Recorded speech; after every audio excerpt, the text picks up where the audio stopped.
Judge Carter Langston leaned forward from the bench, his voice steady but carrying the weight of iron.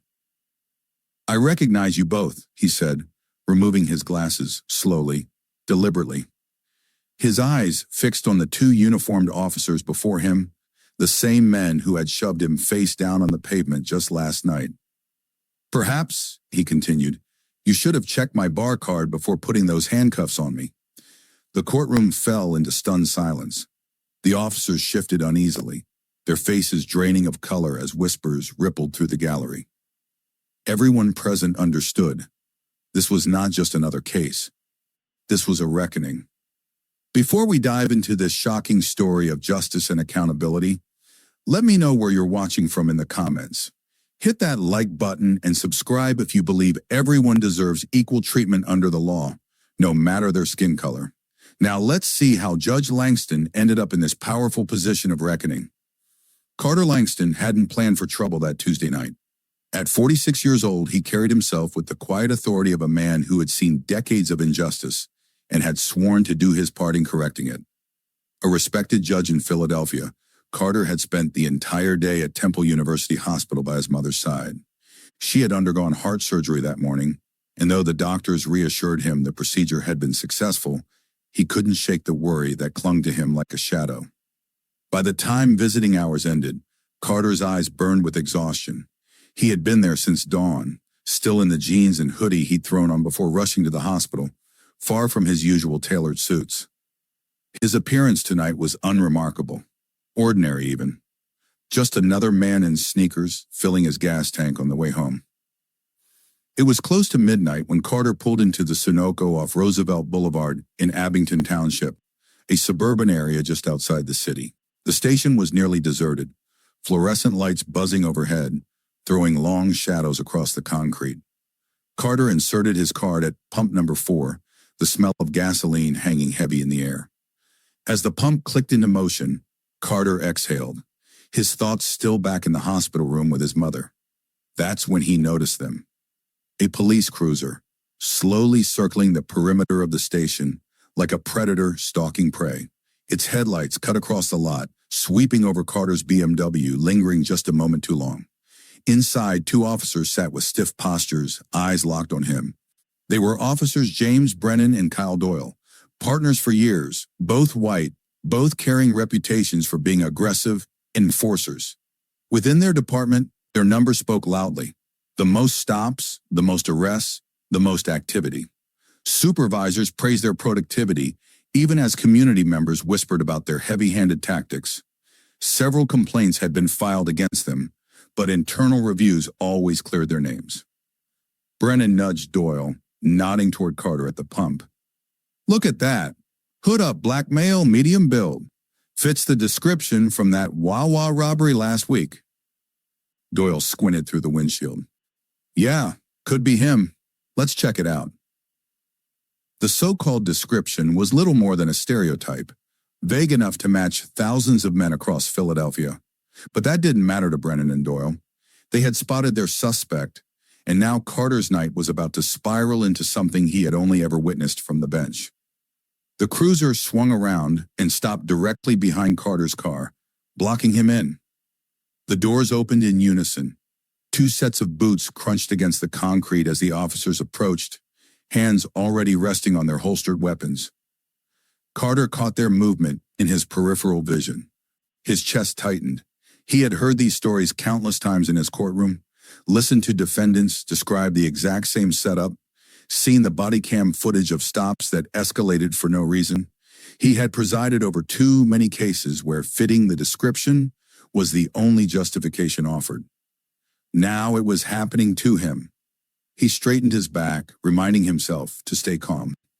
"Good evening, officers," he said evenly, returning the pump to its cradle. "Is there a problem?" Brennan's eyes narrowed. His stance widened, the way officers positioned themselves to project authority. "We've had reports of suspicious activity in this area," he said. "Mind telling us what you're doing here?" Carter blinked. He gestured toward the gas pump, still flashing on the screen. "I'm getting gas, on my way home from the hospital." Brennan didn't acknowledge the obvious. "Let me see some ID." Carter held his gaze. May I ask why? I'm simply fueling my car. You match the description of a suspect in a recent robbery, Brennan snapped.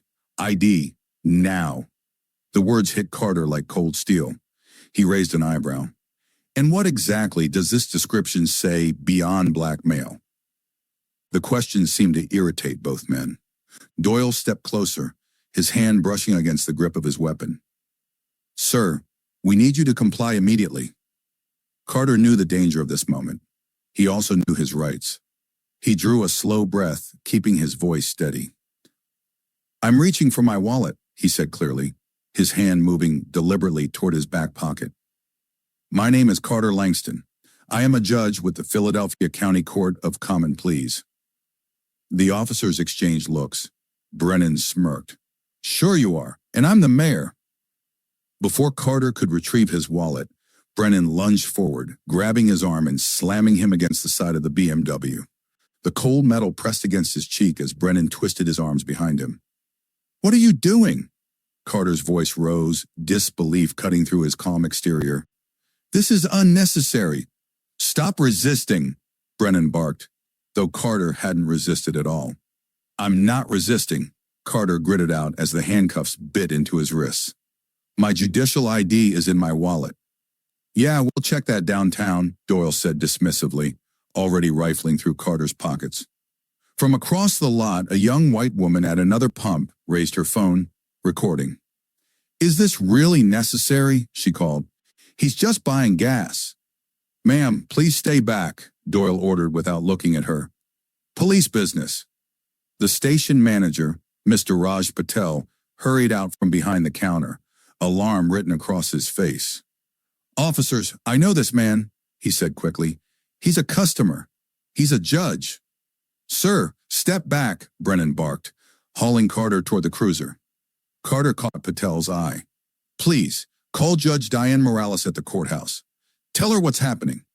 Patel nodded, retreating as the officers shoved Carter into the backseat of their cruiser, pressing his head down as though he were a criminal. Through the glass, Carter saw more bystanders lifting their phones, recording the injustice unfolding. This is a mistake, he said, his voice tight with both anger and humiliation. They all say that, Doyle muttered, sliding into the driver's seat.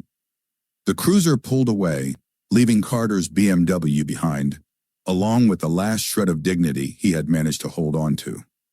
The ride to the station took less than 10 minutes, but for Carter, each second stretched into eternity. The cuffs dug into his wrists with every bump in the road. He sat silently, knowing anything he said would be twisted or ignored. From the front seat, Brennan and Doyle chatted casually, as though transporting groceries instead of a human being. Got another one claiming he's important, Brennan chuckled. Last week, some guy said he was the governor's cousin. Doyle snorted. Remember that lady who swore she was a surgeon? Turned out she had warrants. Carter closed his eyes. He had heard these same dismissive tones in testimony after testimony. Now he was living it. That night at the Abington Township police station would strip him, piece by piece, of his humanity. But what Brennan and Doyle didn't realize was this. By arresting him, they weren't just detaining another man. They were setting into motion the very chain of events that would expose their own misconduct before the world. And the next day, when Carter Langston ascended the bench in his black robe, it would be their turn to answer. The Abington Township police station was a squat brick building, its harsh fluorescent lights casting everything in a sickly pale glow. The officers led Carter through the back entrance, out of view of the public. Inside, the booking area buzzed with the mechanical rhythm of dehumanization. Keys clinked, paperwork shuffled, voices called out charges like grocery orders. Carter had presided over hundreds of hearings where defendants described this very moment, the stripping away of dignity, the erasure of identity. Now he was living it. Brennan shoved him forward. Gas station loiterer, he announced loudly to the booking sergeant. Matches the Wawa robbery suspect. Says he's a judge. The sergeant barely looked up. He was a heavy-set man with thinning hair, his eyes dulled by routine. He smirked at Brennan's last line. Yeah, sure, he muttered. Name? Carter squared his shoulders, his voice firm despite the cuffs. Carter Langston, Judge with the Philadelphia County Court of Common Pleas. I want my phone call immediately. The sergeant snorted. Right. Empty your pockets. I cannot. I'm handcuffed, Carter replied. His words were precise, controlled. He would not let them twist his restraint into defiance. And I know my rights. I'm entitled to a phone call upon booking. That statement seemed to irritate everyone in the room. The sergeant pushed back from his desk. Look, buddy. This goes smoother if you cooperate. Empty your pockets. Still restrained, Carter didn't move. Brennan stepped forward with exaggerated annoyance, unclasped the cuffs, and yanked Carter's wrist free. The physical relief of released circulation was overshadowed by the humiliation of being treated like a liar in his own city. Now, Brennan said, empty your pockets like the sergeant asked. Carter placed his belongings on the counter, one by one. His wallet, keys, cell phone, hospital parking stub, and a small roll of mints. The sergeant picked up the wallet and flipped it open. He scanned Carter's driver's license, unimpressed. Then tucked behind a credit card, his eyes landed on the judicial identification card embossed with the state seal. He blinked, frowned, then slid it aside without comment. Shoes off. Belt too. Carter complied, the cold tile floor biting through his socks. Each item removed felt like another layer of dignity stripped away. He thought of the countless defendants who had stood here, powerless, voiceless. Tonight, he was one of them. A young officer entered, coffee cup in hand, strolling toward the desk. His eyes flicked to Carter, then widened. He froze mid-step. Judge Langston? He said, his voice uncertain. The room went silent. Brennan's smirk faltered. Doyle stiffened. Carter turned his head, studying the young man. Recognition dawned slowly. He remembered giving a lecture at the police academy about constitutional protections during arrests. Yes, Carter said evenly. Officer, Jackson, isn't it? The young officer nodded quickly. Daryl Jackson, sir. You spoke at the academy last year on, due process and arrest procedures. His gaze swept the room, clearly uneasy. This man is a judge. The sergeant frowned, picking up Carter's judicial ID again. He turned it in his hand, as though seeing it for the first time. Color drained from his face. Without a word, he picked up the phone and dialed an extension. Captain, he muttered, you need to come down to booking. Now. Within minutes, the atmosphere shifted. Captain William Preston entered, a tall man with neatly combed silver hair, polished shoes, and the weary look of someone who lived half his life in press conferences. His eyes fell on Carter, and his face blanched. Judge Langston, he said quickly, his tone a sudden mix of respect and panic. This is a terrible misunderstanding. Carter's jaw tightened. Indeed, Captain, a misunderstanding of constitutional rights, of lawful procedure, and of basic human dignity. Preston forced a smile that didn't reach his eyes. Let's get your belongings back. Can I offer you some coffee? Perhaps we can talk in my office. No, Carter replied sharply. I would prefer to follow procedure. I believe I'm entitled to a phone call.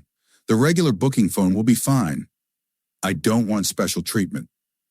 The captain's smile faltered. Of course, as you wish. As Carter dialed the number of Judge Diane Morales, his colleague known for handling police misconduct cases, he caught sight of Brennan and Doyle being ushered into the captain's office.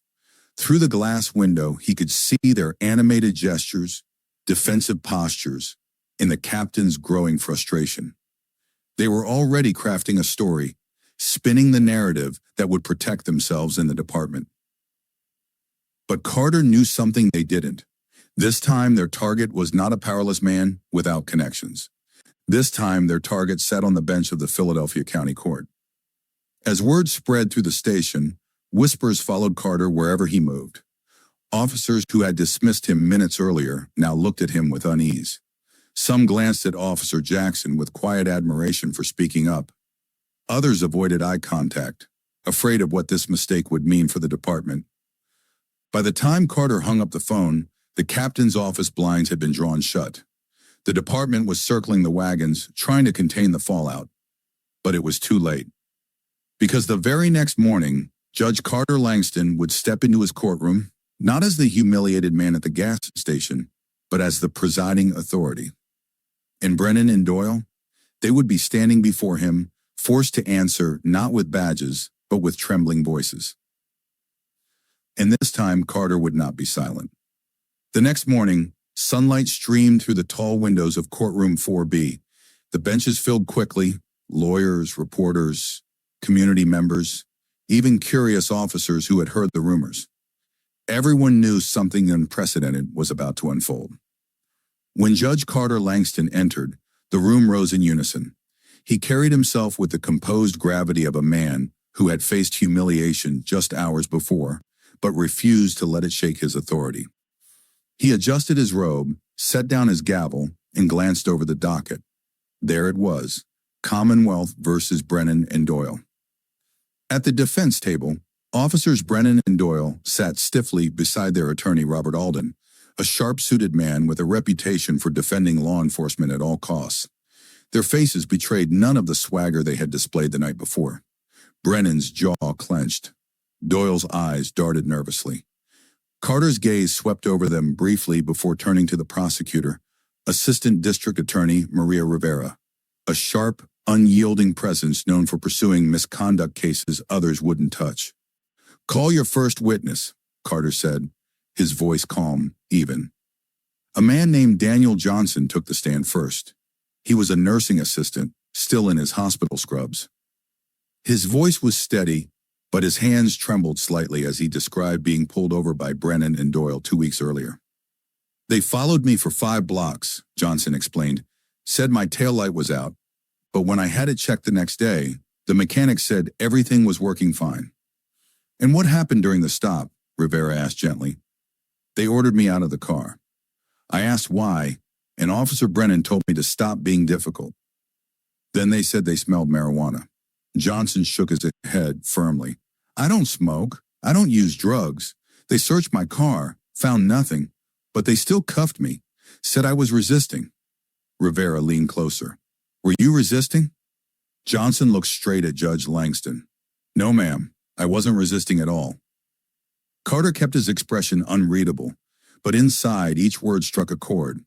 The echoes of his own arrest were undeniable. The vague stop, the baseless escalation, the false accusation of resistance.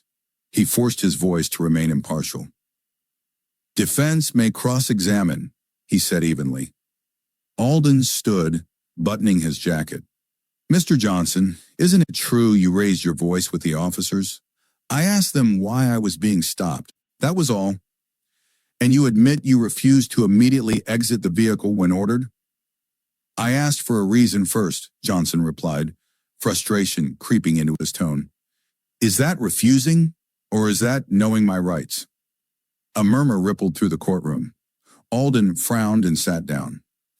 Next came witnesses with cell phone footage, shaky, grainy, but powerful. The video showed Johnson standing calmly with his hands visible while Brennan cuffed him, shouting, "Stop resisting," though no resistance could be seen. As the footage played on the monitor, Brennan's face flushed red. Doyle kept staring at the table. Rivera spoke firmly. "The video contradicts the officer's written reports, which claim Mr. Johnson was aggressive. The evidence shows he was compliant." Judge Langston's gavel tapped lightly. "Proceed." 2 more witnesses testified, both black men, both describing nearly identical encounters with Brennan and Doyle. Stopped for vague reasons, escalated without cause, handcuffed, accused of resisting. Charges that never held up in court. The gallery shifted uncomfortably. A pattern was emerging. Rivera's voice grew stronger with each testimony. "This is not coincidence, Your Honor. This is a pattern of conduct, a culture of targeted harassment." Carter studied the defense table. Brennan's shoulders were rigid, but Doyle was unraveling. His leg bounced nervously, his fingers twisting together. Then came the turning point. "Your Honor," Rivera said, "we have an additional witness who came forward just this morning, Mr. Raj Patel." Gasps rippled through the courtroom. The gas station manager rose from the back row, clutching a laptop. He walked to the stand, his steps hesitant but determined. After being sworn in, Rivera began. Mr. Patel, do you recognize Officers Brennan and Doyle? Yes, Patel said, nodding toward them. They come to my gas station often, almost every night. And how would you describe their behavior? They question black and brown customers a lot. Young men especially. They ask what they're doing there. But it's a gas station. They're buying gas. Alden leapt to his feet. Objection! Irrelevant! Prejudicial! Rivera turned calmly. Your Honor, this establishes pattern and practice. Highly relevant. Carter paused, weighing carefully. Objection overruled. The witness may continue. Patel's hands trembled as he opened the laptop. After what happened at my station, I checked our security cameras. We keep recordings for 2 weeks. He looked at Judge Langston directly. I found the footage from the night these officers arrested you, sir, and also footage from an hour before they stopped Mr. Johnson. The room seemed to stop breathing. Rivera placed the laptop on the evidence table. Your Honor, we request to play this video. The screen flickered, showing grainy security footage of Brennan and Doyle leaning against their patrol car at the gas station. Their voices carried clearly. We need 2 more stops this month, Brennan said. Quotas, man. Captain's breathing down our necks. Let's hit the south side, Doyle replied. Always easy to get numbers there. The gallery erupted in murmurs. The south side, predominantly black and Latino neighborhoods. On the monitor, the officers laughed, sipping coffee, casually plotting their next targets. Rivera's voice rang out. This is not policing. This is hunting. All eyes turned to Judge Langston. His face remained impassive, but inside, he felt the weight of truth pressing down. The evidence was no longer anecdotal. It was undeniable. For the first time, Brennan dropped his gaze to the floor. Doyle leaned back in his chair, pale, lips pressed thin. The tension in the courtroom was electric. Everyone knew this was bigger than one man, bigger than one night at a gas station. This was the moment when the system itself was being put on trial. The air in courtroom 4B felt heavy, like a storm was gathering. After Patel's damning footage, the defense scrambled. Attorney Robert Alden rose slowly, adjusting his tie, his polished calm cracking at the edges. Your Honor, he said, the defense would like to call Captain William Preston. Captain Preston took the stand with practiced confidence. His crisp uniform gleamed under the courtroom lights, medals pinned neatly to his chest. He had weathered countless press conferences, but here, under oath, the tension in his jaw betrayed him. Captain, Alden began, please explain for the court how your department trains officers like Brennan and Doyle. Preston cleared his throat. Our officers are thoroughly trained in constitutional law, de-escalation tactics, and community policing. We emphasize proportional response and respect for citizens' rights. He glanced at the gallery, projecting authority. The department does not tolerate misconduct. Rivera's eyes narrowed. She rose for cross-examination, her voice sharp and precise. Captain Preston, does your department use quotas for stops and arrests? Preston hesitated, his polished facade flickering. We don't use quotas. We have performance metrics. And how are those metrics measured? By activity levels, number of stops, arrests, tickets. Officers are expected to be proactive. So in plain terms, Rivera pressed, officers are rewarded for making more stops, regardless of whether those stops are constitutionally justified. Preston shifted in his seat. Activity levels are one factor in performance reviews. And officers who don't meet these levels, they may receive lower evaluations, he admitted reluctantly. Rivera turned toward the jury box, her voice rising. So there is institutional pressure. Officers know they need to generate stops, and that pressure leads directly to targeting vulnerable communities. Objection, Alden barked. Speculation. Carter's gavel tapped once. Overruled.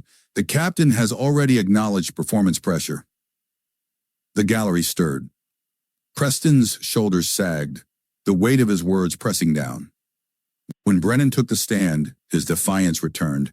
He sat upright, chin lifted, his words clipped. We stopped Johnson because his taillight was out. It was a safety issue. Rivera pounced. Yet the mechanic's report shows the tail light was fully functional. Can you explain that? Brennan's jaw worked. Must have been fixed before the inspection. And you claimed Mr. Johnson was belligerent?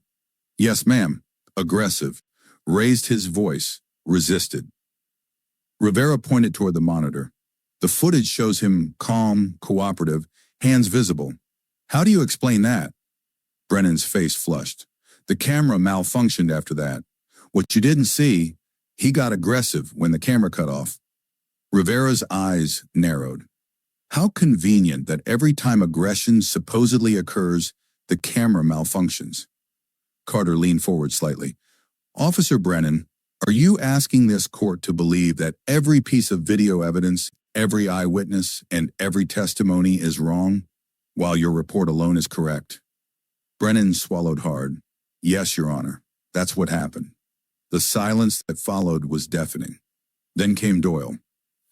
Unlike Brennan, his voice trembled. His testimony faltered almost immediately. Mr. Doyle, Rivera began, why did you and your partner stop Daniel Johnson? Because his tail light was out. And where did he reach when you ordered him out of the car? His glove compartment. Rivera tilted her head. Interesting. Officer Brennan testified he reached for his waistband. Which is it? Doyle's throat bobbed. It happened fast. Hard to recall. Rivera's voice sharpened. Or perhaps you're fabricating justifications after the fact. Which is it, Officer Doyle? Sweat dotted his forehead. His eyes darted toward Brennan, then back to Rivera. There's pressure, he muttered. Rivera leaned forward. Pressure from whom? From the department, Doyle whispered.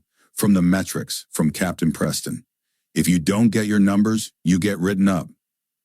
The gallery gasped. Preston stiffened in his seat, color draining from his face.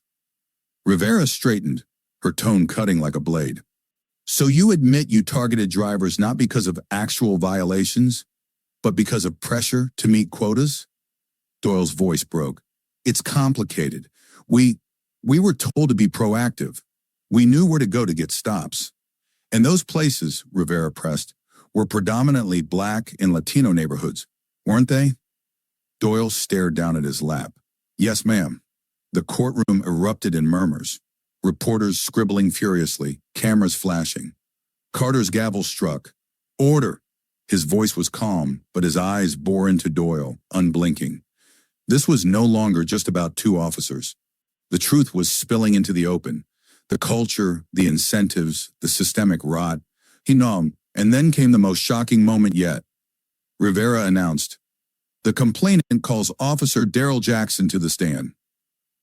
The same young officer who had recognized Carter at the station walked nervously forward. He avoided Brennan's glare, avoided Preston's disappointed eyes. Sworn in, he sat rigid, hands clenched. "Officer Jackson," Rivera began, "how long have you been with the Abington Township Police Department?" 14 months, he said quietly. "And during your training, what were you told about stops in certain neighborhoods?" Jackson hesitated. He glanced at Judge Langston, then back at Rivera. His voice was low but steady. "We were told. Some areas were good for numbers. We were told who to watch, what to look for. It wasn't official policy, but it was clear." Rivera pressed. "And who were you told to watch?" Jackson swallowed hard. His answer dropped like a stone into the silence. "Black men, Latino men, young, hoodies, older cars. That's what they told us." The gallery erupted. Preston buried his face in his hands. Brennan shot daggers at Jackson, while Doyle slumped further into his chair. Judge Carter Langston's gavel pounded. "Order! Order in this courtroom." But inside his heart pounded with the weight of vindication.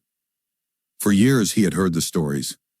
Last night he had lived the reality, and now, under oath, the truth was spoken aloud for all to hear. The system wasn't just flawed, it was designed to function this way. And for the first time it was being exposed in open court. The courtroom still buzzed from Officer Jackson's revelation. Phones buzzed with live tweets, reporters' pens scratched furiously, and members of the gallery whispered to each other in disbelief. For years, people had suspected racial profiling. Today, under oath, it was confirmed.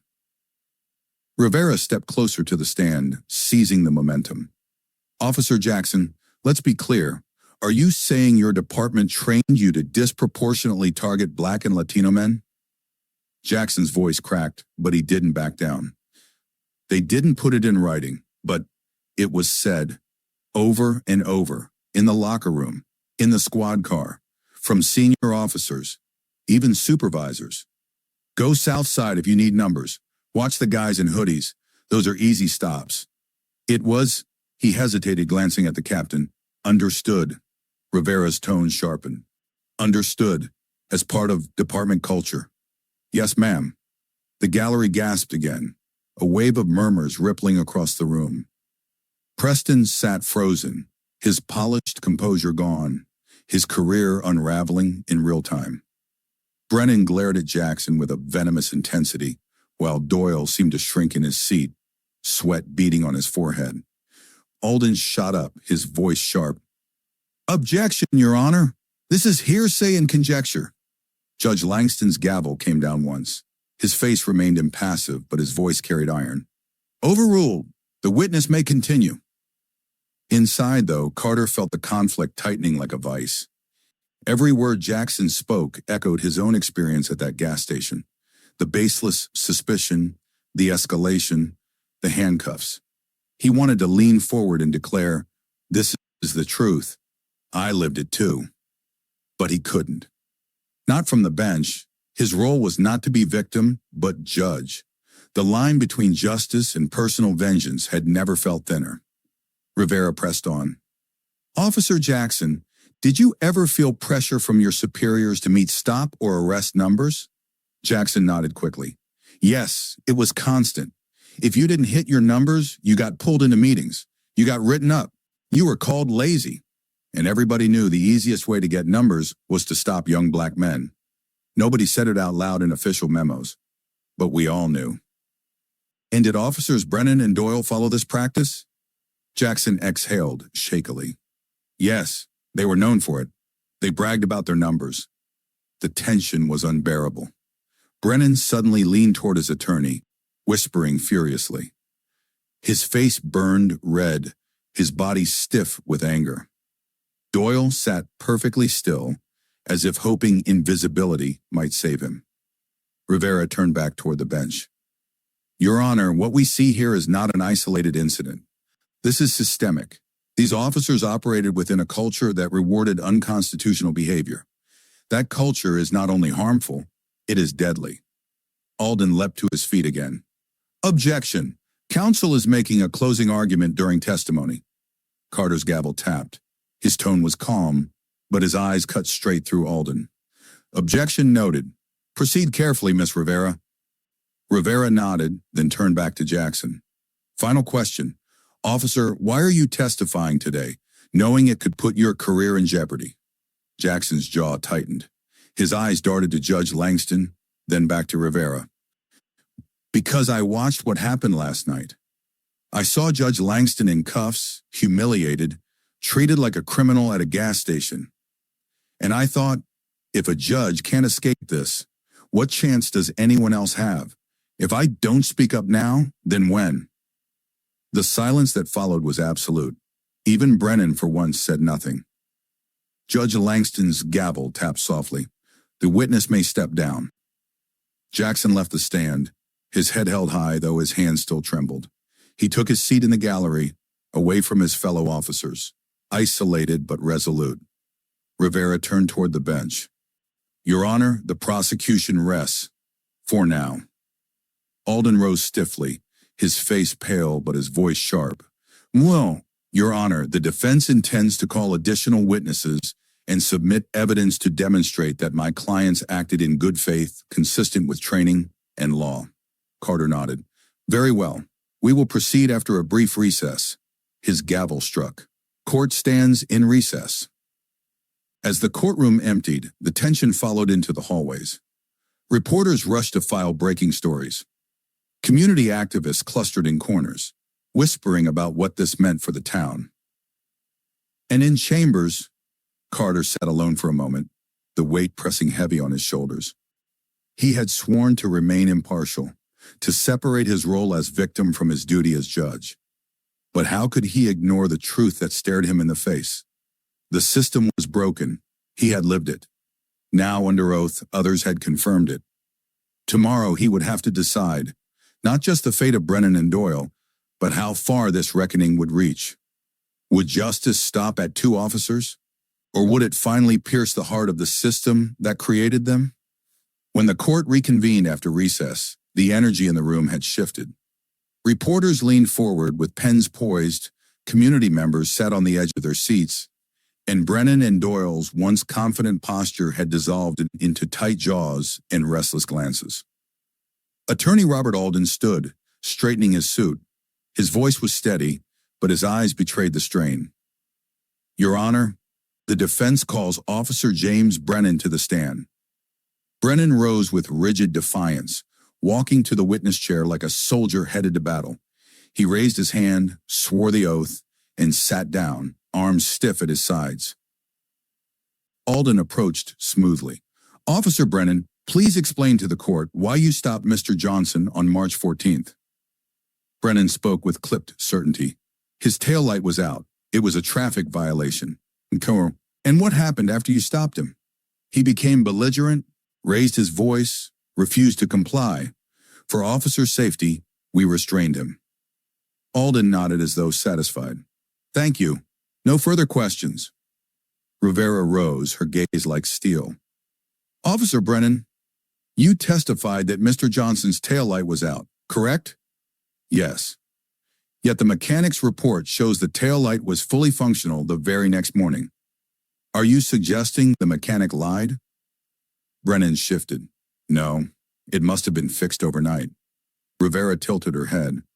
And you documented this alleged broken taillight in your incident report? Brennan froze. No, I didn't put it in writing. But I remember it.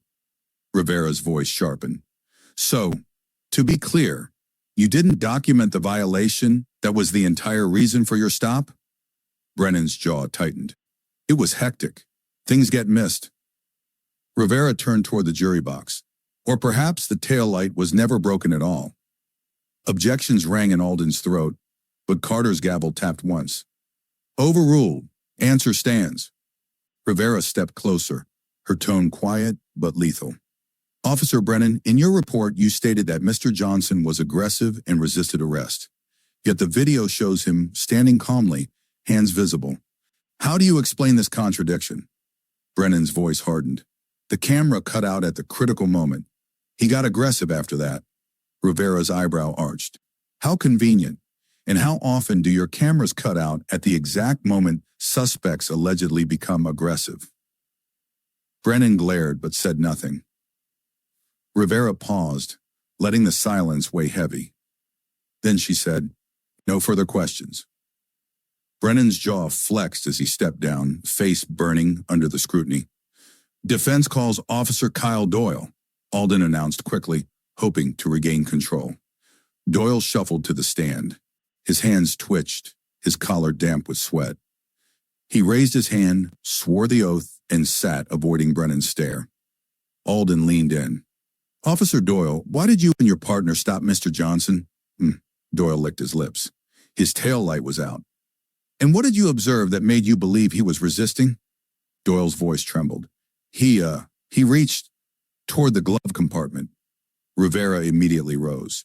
Permission to treat as hostile, Your Honor. Granted, Carter said firmly. Rivera approached, her words slicing. Officer Doyle, your partner testified Mr. Johnson reached toward his waistband. You're saying glove compartment. Which is it? Doyle's throat bobbed. It happened fast, hard to remember exactly. Rivera leaned in. Or perhaps you're fabricating justifications after the fact. Which is it, Officer Doyle? Doyle's eyes darted toward Brennan, then down at his lap. His voice broke. There's pressure. We had to get numbers. Gasps erupted from the gallery. Brennan shot him a look that could have cut glass. Rivera pressed. Pressure from whom? Doyle's voice barely carried. From the department, from the captain, from the culture. If you don't get stops, you get written up. We knew where to go to make numbers. And where was that? Doyle swallowed. South Side, Black and Latino neighborhoods. The courtroom buzzed with outrage. Preston's face went pale. Brennan's fists clenched, and Alden buried his face in his hands. Rivera stood tall, her voice steady but sharp. Your Honor, the testimony is consistent. Quotas, targeted communities, fabricated justifications. This is not coincidence. This is systemic. Brennan suddenly erupted, leaping to his feet.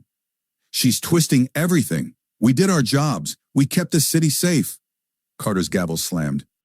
Sit down, Officer Brennan, or you will be held in contempt. Brennan froze, then sank back into his chair, seething. The gallery whispered, electricity in the air. For the first time, everyone could see the cracks widening, not just in the defense, but in the entire system. Rivera closed her folder. The prosecution rests. Alden rose slowly, his composure shattered. His defense strategy had imploded in front of the court. He had no more witnesses, no more tricks. He glanced at Brennan and Doyle. They stared back with hollow eyes, one still furious, the other defeated. The trial was no longer about if they had abused their power. It was about how deep the rot went. And tomorrow, when Judge Langston gave his ruling, the entire department would feel the shockwaves. The morning of the final arguments, the courthouse was packed. The gallery overflowed with community members, activists, reporters, and even off-duty officers, all hungry for the outcome. Inside, a tense silence hung as Judge Carter Langston entered, robe flowing, face unreadable. He took his seat at the bench, gavel in hand. Court is now in session. District Attorney Elena Rivera rose first. She walked deliberately to the center of the courtroom, pausing to look each juror in the eye before speaking. Ladies and gentlemen, what you've witnessed over the last week is not simply a trial about two officers. This case is about a culture, a system, a way of policing that rewards numbers over justice, quotas over truth, and prejudice over humanity. She gestured toward Brennan and Doyle. These officers claimed a taillight violation, yet no evidence supported it. They claimed aggression from Mr. Johnson, yet video evidence and eyewitnesses proved the opposite. They claimed malfunctioning cameras, yet somehow those malfunctions always occurred at the most convenient moments. She let the words hang, then turned toward the jury box. And then you heard from their own colleague, Officer Jackson, a young man with nothing to gain and everything to lose. He told you the truth, that this department pressures officers to generate stops, and that the easiest targets are young Black and Latino men. That's not policing, that's profiling. Her voice sharpened, rising in intensity. If this court accepts their justifications, if we pretend their lies are mistakes, then we are saying to every officer in this country, it's acceptable to stop, harass, and humiliate people based solely on the color of their skin. That cannot stand. Not here, not now, not ever. She lowered her voice almost a whisper, but it carried through the room. Mr. Johnson wasn't a threat. He was a citizen, a husband, a father, and above all, a man who deserved dignity. They stripped him of that dignity, not because of what he did, but because of who he was. Rivera stepped back, her gaze unwavering. The prosecution rests. The gallery stirred with hushed murmurs, some nodding, some wiping away quiet tears. Robert Alden rose next, shoulders squared, but his eyes betrayed exhaustion. He smoothed his tie and faced the jury. Ladies and gentlemen, my clients are not perfect. No officer is, but they are men who have dedicated their lives to protecting this community. They make hundreds of stops, hundreds of judgment calls each year. And yes, sometimes those calls are imperfect. He gestured emphatically. But imperfection is not corruption. Error is not racism. Flawed judgment is not criminality. He paced slowly, leaning into his words. You've been shown videos, reports, testimonies, all filtered through hindsight. It's easy to second-guess decisions made in seconds under stressful conditions. My clients had no luxury of pause, no script, no replay button. They acted in good faith to keep this city safe. Alden lowered his voice, his tone almost pleading. If we criminalize mistakes, who will wear the badge tomorrow? Who will step forward when danger arises? Officers Brennan and Doyle may have acted imperfectly, but they acted as they were trained. To convict them is to convict every officer trying to do their job in a dangerous world. He straightened, voice firm. The defense rests. He returned to his seat, Brennan glaring defiantly at the jury, Doyle staring at the floor. All eyes turned to Judge Carter Langston. His hands rested on the bench, fingers steepled, expression carved in stone, but inside a storm raged. He saw again the flash of police lights at that gas station, the sting of metal cuffs around his wrists, the humiliation in the officer's laughter as they shoved him against his own car. And now, here they were, those same men sitting in his courtroom, awaiting judgment. Carter closed his eyes briefly, drawing in a steady breath. His oath bound him: impartiality, fairness, law above self. But he was also a man scarred by experience, standing in a moment history would remember. He opened his eyes. The gavel struck once. This court will reconvene tomorrow at 10 a.m. for the verdict. The room erupted with murmurs. Reporters sprinted to phones, activists clutched hands, and Brennan muttered angrily to Alden. Doyle sat hollow, as though the air had already left him. Carter rose, gavel in hand, his voice steady. Court is adjourned. As he stepped into chambers, the whispers of the gallery followed him like ghosts. Tomorrow his decision would echo far beyond these walls. The next morning the courthouse was overflowing. News trucks lined the street, camera crews jostled for position, and the crowd stretched around the block. Inside, the gallery was packed shoulder to shoulder, buzzing with anticipation. This was not just a verdict. It was a reckoning. Judge Carter Langston entered, robe flowing, face grave. He struck the gavel. Court is now in session. Please be seated. The room fell silent, every breath held. Carter scanned the courtroom, the prosecutor's table, the defense, the jurors, the packed gallery. His voice was calm but heavy with weight. After hearing testimony, reviewing evidence, and weighing the credibility of witnesses, this court finds as follows. He turned first to Officer James Brennan. Officer Brennan, you are found guilty of false arrest, official misconduct, and violation of civil rights under color of law. A gasp shot through the gallery. Brennan's face twisted in fury, his fist slamming against the defense table. This is a sham, a setup. The gavel cracked like thunder. Order in the court. Brennan's attorney restrained him, but his glare bored into Judge Langston with venom. Carter shifted his gaze. Officer Kyle Doyle, you are found guilty of official misconduct in violation of civil rights. However, due to your cooperation and testimony, this court recommends leniency in sentencing. Doyle exhaled, shoulders sagging, eyes wet with relief and shame all at once. The gallery erupted, some clapping, others shouting, a wave of voices filling the room. The bailiffs moved quickly to restore order. Rivera stood, her jaw firm, eyes locked on Brennan and Doyle. For her, this was justice, partial, imperfect, but real. Alden sat slumped, his career scarred, muttering to himself about appeals. Preston, the captain, stared straight ahead, pale as stone. Though not on trial, he knew Jackson's words had painted him as part of the rot. The department's reckoning was far from over. Officer Jackson sat in the gallery, quiet, alone, but not broken. When Carter's eyes met his, he gave the faintest nod, as if to say, "You weren't alone in this fight." Carter raised his gavel, then lowered it slowly, speaking directly to the court. This ruling is not a condemnation of all law enforcement, but it is a reminder that the badge is not a shield for misconduct. Authority without accountability is tyranny, and justice cannot survive when truth is buried under quotas, prejudice, and lies.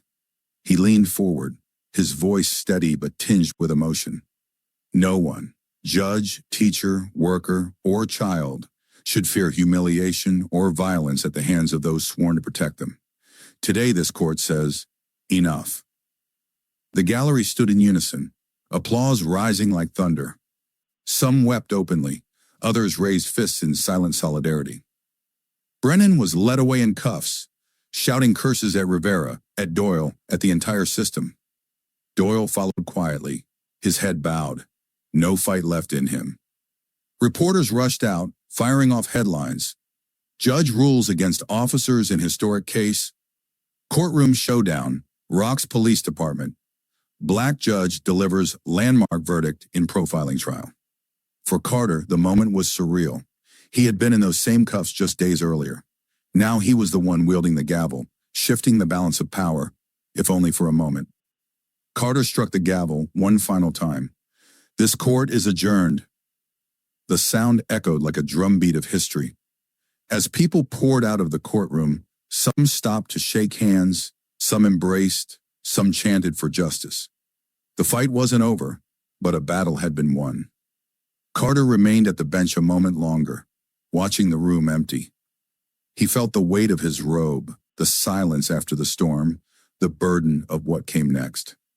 Justice had spoken today. Tomorrow the struggle would continue. The courthouse steps had become a stage. As the heavy wooden doors swung open, the waiting crowd erupted into a roar. Reporters surged forward, microphones thrust high, cameras flashing like lightning. Chants filled the air.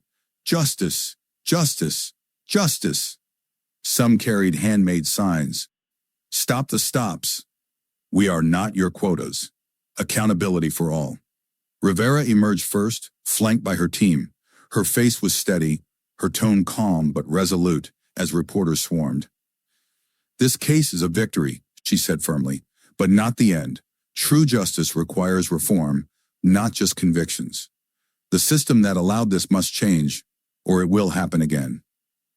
Her words rippled through the crowd, carried live across news channels and social media feeds.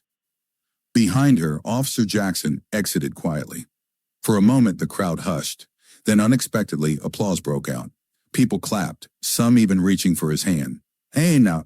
He nodded humbly, eyes lowered, but his voice carried when a reporter asked if he regretted testifying.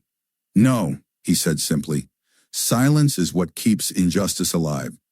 I couldn't stay silent anymore. The crowd cheered again, louder this time. Then came Brennan, escorted by deputies, shackled at wrists and ankles.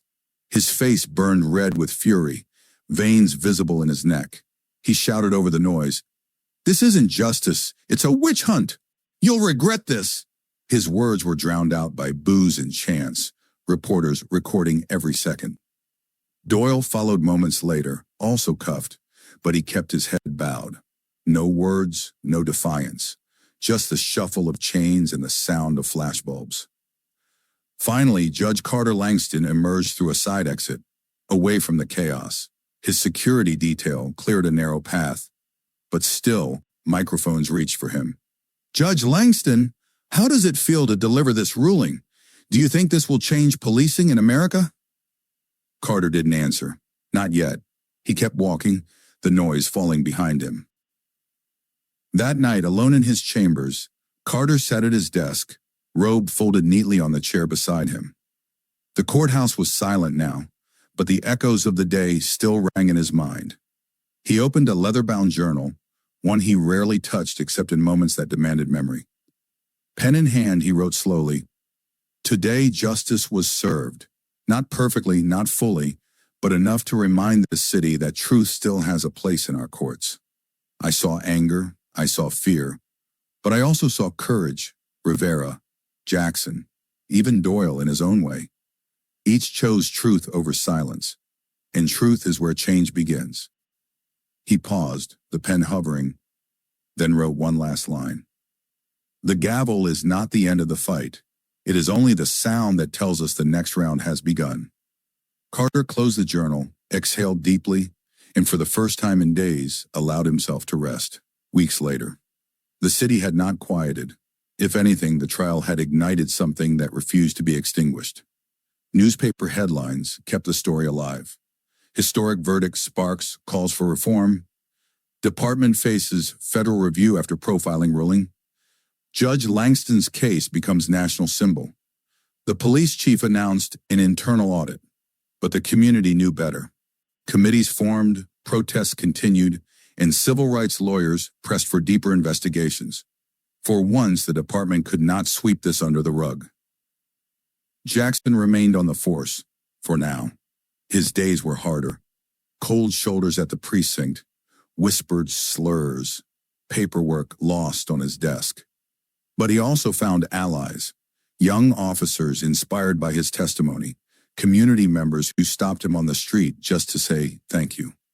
One evening, walking home, a teenager approached him shyly. "Sir, I just wanted to say, what you did, it mattered." Jackson smiled faintly.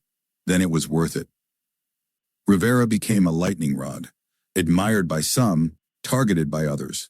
But she pressed forward, drafting new policy proposals, meeting with activists, pushing lawmakers to finally confront the quotas and profiling that had festered for decades.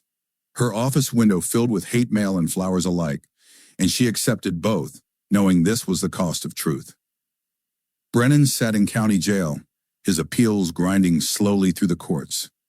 His fury hadn't dimmed. If anything, it had hardened into bitterness. Doyle, however, began to talk. From inside, he wrote letters, apologies to his family, to the community, to Johnson. Some ignored him, some tore them up, but a few reached hearts willing to listen. For Doyle, redemption was uncertain, but at least he had stopped lying. On the South Side, something shifted. For years, fear and resignation had shadowed every traffic stop, every patrol car cruising by. Now conversations buzzed with cautious hope. Parents reminded their kids, be careful, it's not over. But they also pointed to Judge Langston's ruling as proof that sometimes the system could be forced to listen. Churches held vigils, schools taught lessons about the trial, and murals began to appear on brick walls, raised fists, painted gavels, and words like, justice isn't given, it's taken. Carter remained on the bench, his days filled with the grind of dockets, motions, hearings. But his name now carried weight beyond the courtroom. Invitations came, speaking engagements, interviews, law school panels. He declined most. He hadn't done this for fame. Late one evening, weeks after the verdict, he returned again to his journal. The lamp cast a circle of light across the page as he wrote, "The system bends slowly, often painfully, but every now and then it cracks just enough for the light to shine through." That's what this case was, a crack of light. The question is, will we widen it, or will we let it close again? He set the pen down, closed the book, and looked out his window at the city lights. Somewhere out there, traffic lights glowed red and green, sirens wailed in the distance, and lives went on. The fight was far from over, but tonight he allowed himself one quiet truth. For once, justice had spoken loudly enough to be heard.